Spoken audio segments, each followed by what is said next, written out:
Government ने finally windfall gains tax जो है वो हटा दिए हैं। बट आखिर यहाँ सवाल उठता है कि जो 2 साल पहले ही टैक्स लगाए गए थे उनको अचानक से हटाने का क्या रीजन हो गया।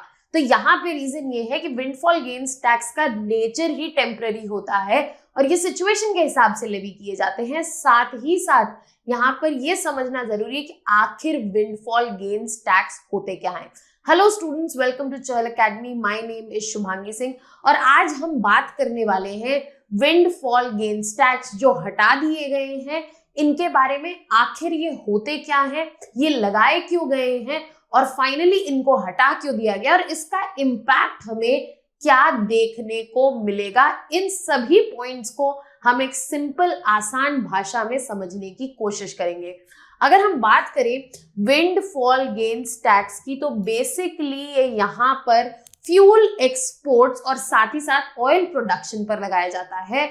और यहाँ पर इसका लगाने का इंटेंशन ये होता है कि जो सुपर नॉर्मल एक्स्ट्रा प्रॉफिट्स हैं उनको टैक्स किया जाए और गवर्नमेंट जो है यहाँ पर रेवेन्यू जो है गेन कर सके। अब आखिर सवाल ये उठता है कि गवर्नमेंट ने अपना ही रेवेन्यू का सोर्स क्यों हटा दिया। तो यहाँ पर बात समझने वाली ये है कि गवर्नमेंट ने ये जो विंडफॉल टैक्स है वो इंट्रोड्यूस ही 2022 में किया था, जब ग्लोबल ऑयल प्राइसेस जो है अचानक से बढ़ने लगे बिकॉज ऑफ यूक्रेन वॉर। तो यहाँ पे जो डोमेस्टिक ऑयल प्रोड्यूसर्स हैं और साथ ही साथ एक्सपोर्टर्स हैं, उनके पास एक इंसेंटिव था क्योंकि प्राइसेस बढ़ रहे हैं और यहाँ पर इन बढ़ते हुए प्राइसेस का फायदा उठाने से इनके प्रॉफिट्स बढ़ सकते हैं। तो अपने प्रॉफिट बढ़ाने के लिए इंस्टेड ऑफ डोमेस्टिक सप्लाई देने के वो चूज कर सकते हैं एक्सपोर्ट करने का। तो इसी को रोकने के लिए और डोमेस्टिक सप्लाई को स्टेबलाइज करने के लिए विंडफॉल गेन्स टैक्स जो है 2022 में लगाए गए, जिससे डोमेस्टिक सप्लाई जो है वो डिसरप्ट ना हो और जो यहाँ पे सुपर नॉर्मल प्रॉफिट्स यहाँ पर ऑयल एक्सपोर्टर्स और डोमेस्टिक ऑयल प्रोडक्शन कंपनीज जो गेन कर रही थी उनके प्रॉफिट्स पर टैक्सेशन लगाया जा सके ताकि गवर्नमेंट का रेवेन्यू सोर्स क्रिएट हो।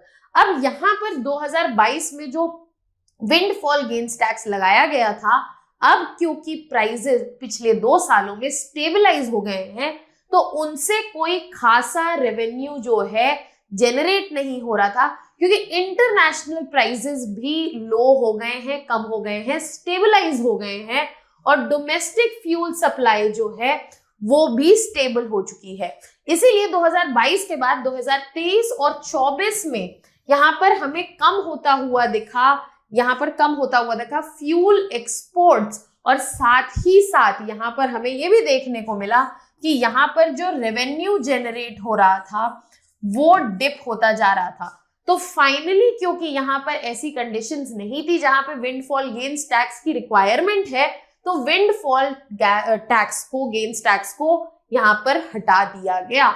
अब सवाल ये है कि विंडफॉल गेन्स टैक्स होते क्या है। बेसिकली ये ऐसे टैक्सेस हैं जो फ्यूल एक्सपोर्ट्स और डोमेस्टिक क्रूड ऑयल के प्रोड्यूसर्स पर लगाया जाता है, ताकि अगर उनको सुपर नॉर्मल प्रॉफिट्स हो रहे हैं तो उनसे जो है टैक्स रेवेन्यू जो है जनरेट किया जा सके और वो गवर्नमेंट के पास जाए।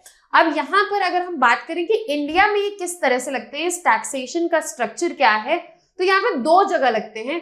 पहले लगता है स्पेशल एडिशनल एक्साइज ड्यूटी जो डोमेस्टिक क्रूड ऑयल पे लगेगा और एविएशन टर्बाइन फ्यूल पर लगेगा अगर उसका एक्सपोर्ट हो रहा है तो। दूसरा है स्पेशल एडिशनल एक्साइज ड्यूटी और एडिशनल एक्साइज ड्यूटी, ये दोनों ही लगेंगे जिसको हम रोड एंड इंफ्रास्ट्रक्चर सेस भी कहते हैं। एडिशनल एक्साइज ड्यूटी को ये लगते हैं सिर्फ डीजल और पेट्रोल के एक्सपोर्ट पर। तो इंडिया में यहाँ पर विंडफॉल गेन्स टैक्स का यही 2 स्ट्रक्चर जो है फॉलो किया जाता है। अब इसके बाद यहाँ पर अगर हम समझने की कोशिश करेंगे मेन फीचर्स आखिरकार क्या होते हैं विंडफॉल गेन्स टैक्स के, तो सबसे बड़ा मेन फीचर है कि यहाँ पे टारगेट किया जाता है प्रॉफिट्स को, क्योंकि ये जो टैक्स है इसका एम ही यही है, क्योंकि यहाँ जो कंपनीज इंडस्ट्रीज हैं वो किसी भी अनएक्सपेक्टेड रीजन की वजह से एबनॉर्मल प्रॉफिट्स फेस करेंगे, उनको मिलने लगेंगे और उस प्रॉफिट को टारगेट किया जा रहा है। अब इंडिया में कॉन्टेक्स्ट ये था कि यहाँ पर एक्स्ट्रा प्रॉफिट के चक्कर में डोमेस्टिक सप्लाई जो है डिसरप्ट हो सकती है, और इसको कंट्रोल करने के लिए यहाँ पे टैक्सेशन की गई थी। और ये जो एक्स्ट्रा सर्ज इन प्रॉफिट देखा जाता है वो एक्सटर्नल सर्कमस्टेंसेस की वजह से हो सकता है, जैसे कि कमोडिटी प्राइसेस में राइज, जैसे क्रूड ऑयल के प्राइस में राइज हो गया था, या फिर पॉलिटिकल इवेंट्स की वजह से भी हो सकता है। अब विंडफॉल गेन टैक्स जो है वो टेम्पररी नेचर के होते हैं, ये तभी लगाए जाते हैं जब हाई प्रॉफिट एक्सपेक्टेड है, और जैसे ही एक्सटर्नल कंडीशंस जिनकी वजह से इन्हें लगाना पड़ा वो स्टेबलाइज हो जाएंगी तो इन्हें अक्सर हटा दिया जाता है। तो यहाँ पे कोई आश्चर्य वाली बात नहीं है कि 2 साल पहले ही विंडफॉल टैक्सेस लगाए गए थे और अब इन्हें हटा दिया गया है। इसके अलावा मेजरली इनका फोकस जो है ऐसे टैक्सेस का एनर्जी और नेचुरल रिसोर्सेस पर देखने को मिला है। यहाँ पर कॉमन इम्पोजिशन जो है वो इन्हीं सेक्टर्स पे होता है, चाहे वो नेचुरल रिसोर्सेज का हो, एनर्जी का हो, जहां पे कंपनीज जो है इन्हीं सेक्टर्स में सडन हाइक जो है प्राइसेस का हमें देखने को मिलता है, और एक्सटर्नल कंडीशंस जो है वो हेविली इन्फ्लुएंस करती हैं इन कमोडिटी के प्राइसेस को भी। अब अगर हम बात करें कि 2022 में इसे लगाया क्यों गया था, तो बेसिकली ग्लोबल फ्यूल प्राइसेस जो है because of Russia Ukraine war अचानक से बढ़ने लगे, जिससे डायरेक्ट इंपैक्ट किस चीज पे पड़ा, डोमेस्टिक फ्यूल प्राइसेस पर। और यहाँ पर फ्यूल मार्जिन्स क्योंकि बढ़ रहे थे इंटरनेशनल मार्केट में, तो यहाँ पे जो एक्सपोर्टर हैं, प्रोड्यूसर्स हैं, उनकी एक ऑब्वियस प्रेफरेंस रहेगी अपने प्रॉफिट्स को बढ़ाने का इंटरनेशनल मार्केट में, और वो चूज कर सकते हैं कि वो डोमेस्टिक मार्केट में सप्लाई ना करें, जिससे सप्लाई चेन जो है डोमेस्टिक मार्केट की डिसरप्ट हो सकती है। तो इसको रोकने के लिए, ताकि उनको सुपर नॉर्मल प्रॉफिट्स ना मिले इन प्रोड्यूसर्स और एक्सपोर्टर्स को, वो कम हो जाएं, और यहाँ पे कि इनफ फ्यूल जो है वो डोमेस्टिक मार्केट में भी मिलता रहे, वो स्टेबल रहे, विंडफॉल गेन टैक्स जो है लगाए गए थे। और ऐसा नहीं है कि इंडिया ऐसी इकलौती कंट्री है जो विंडफॉल गेन टैक्स लगाती है, या 2022 में एक यूनिक सिचुएशन में उन्होंने लगाया।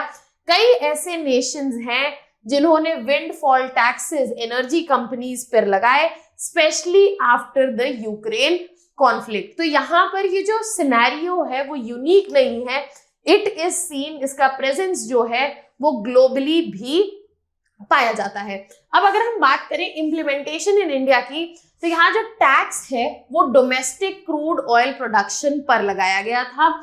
विंडफॉल गेन्स टैक्स जो है डोमेस्टिक क्रूड ऑयल प्रोडक्शन पे लगा था at 23,250 rupees per ton, that is almost $40 per barrel. और ये तभी लगाया गया था जब ग्लोबल ऑयल प्राइसेस जो है वो $100 पर बैरल से ऊपर चले गए थे। अब यहाँ पर फ्यूल एक्सपोर्ट्स पर भी टैक्सेशन हुआ था, क्रूड ऑयल प्रोडक्शन पे तो टैक्सेशन हो गया, यहाँ पर ETF exports, aviation turbine fuel export और डीजल पेट्रोल एक्सपोर्ट पर भी लगाया गया था टैक्सेशन, ताकि जो यहाँ पर डोमेस्टिक सप्लाई हो रही है वो डिस्टर्ब ना हो, और ज्यादा प्रॉफिट कमाने के लिए एक्सपोर्टर्स जो है सिर्फ एक्सपोर्ट पर फोकस ना करें, क्योंकि उनको हाई इंटरनेशनल प्राइस मिलेंगे। अगर वो हाई इंटरनेशनल प्राइस के लिए जाएंगे तो उनका जो सुपर नॉर्मल प्रॉफिट क्रिएट हो रहा है उस पर टैक्सेशन लगाया जाएगा। और यहाँ पर विंडफॉल टैक्स जो है वो रेगुलरली रिव्यू किया जाता है ऑन फोर्टनाइट बेसिस, मतलब हर 15 दिन पे इसे रिव्यू किया जाता है, मार्केट कंडीशंस को देखते हुए, प्राइस ऑफ क्रूड ऑयल देखते हुए, फ्यूल देखते हुए। और ये एक डायनामिक अप्रोच जो है यूज की जाती है ताकि टैक्स को रिवाइज किया जा सके विद चेंजिंग कंडीशंस। अब यहाँ पर जब टैक्स ये आया था तो यहाँ पर इंडस्ट्री जो थी वो इसके बारे में बहुत खुश नहीं थी, oil production and oil exporting industry. यहाँ पर इनका कहना था कि ये उनकी प्रॉफिटेबिलिटी को हेविली इफेक्ट करती है, और इसीलिए विंडफॉल टैक्स को अपोज करते हैं। क्योंकि यहाँ पे हमें देखना है कि हमारा फोकस जो है, क्योंकि यहाँ पर जो फोकस है ऑयल प्रोडक्शन को इंक्रीज करने पे होना चाहिए, विंडफॉल गेन्स टैक्स जैसे टैक्सेशन इसको डिस्करेज करते हैं। और यहाँ पर हमारी जैसी कंट्री को, क्योंकि यहाँ पर ऑयल प्रोडक्शन इनफ नहीं होगा, तो हमें इंपोर्ट्स पर रिलाई करना पड़ेगा, जो कि एक डिपेंडेंसी क्रिएट करती है। तो इंडस्ट्री का ये कहना है कि विंडफॉल टैक्स जो है वो एक डिस्करेजिंग मूव है और इसका अनप्रिडिक्टेबल नेचर, क्योंकि ये रेगुलरली रिव्यू और रिवाइज होता है, ये किसी तरह की स्टेबिलिटी भी नहीं आने देता है इस इंडस्ट्री में। अब इसके अलावा अगर आप गवर्नमेंट की तरफ से बात करें, देखें तो गवर्नमेंट के पास जो रेवेन्यू जनरेट हो रहा था वो फाइनेंशियल ईयर 2023 में 25,000 करोड़ के करीब था और अगले ही साल ये घट के 13,000 करोड़ पर आ गया and in present financial year ये फर्दर कम होके सिर्फ 6,000 करोड़ रह गया। तो यहाँ पर सिग्निफिकेंट डिक्लाइन हमें यहाँ पे रेवेन्यू एंड पे भी देखने को मिला और यहाँ पे जो पर्पस था कि यहाँ पर हम स्टेबलाइज करना चाहते थे डोमेस्टिक सप्लाई और यहाँ पर नहीं चाहते थे कि इंटरनेशनल फ्यूल प्राइसेस से डोमेस्टिक फ्यूल प्राइसेस जो है इफेक्ट हो, वो पर्पस भी सर्व हो चुका था। तो इसलिए गवर्नमेंट ने डिसाइड किया कि विंडफॉल टैक्स को स्क्रैप कर दिया जाए ताकि यहाँ पर एक सिग्नल दिया जा सके कि अब स्टेबिलिटी आ चुकी है और यहाँ पर ये स्टेबिलिटी मेंटेन रहेगी इन टर्म्स ऑफ टैक्सेशन और इससे ऑयल इंडस्ट्री को थोड़ा सा कॉन्फिडेंस और ट्रस्ट जो है बना रहे। साथ ही साथ ऑयल कंपनीज का ऐसा कहना है कि उससे उनको बहुत इफेक्ट देखने को नहीं मिलेगा, इम्पैक्ट देखने को नहीं मिलेगा।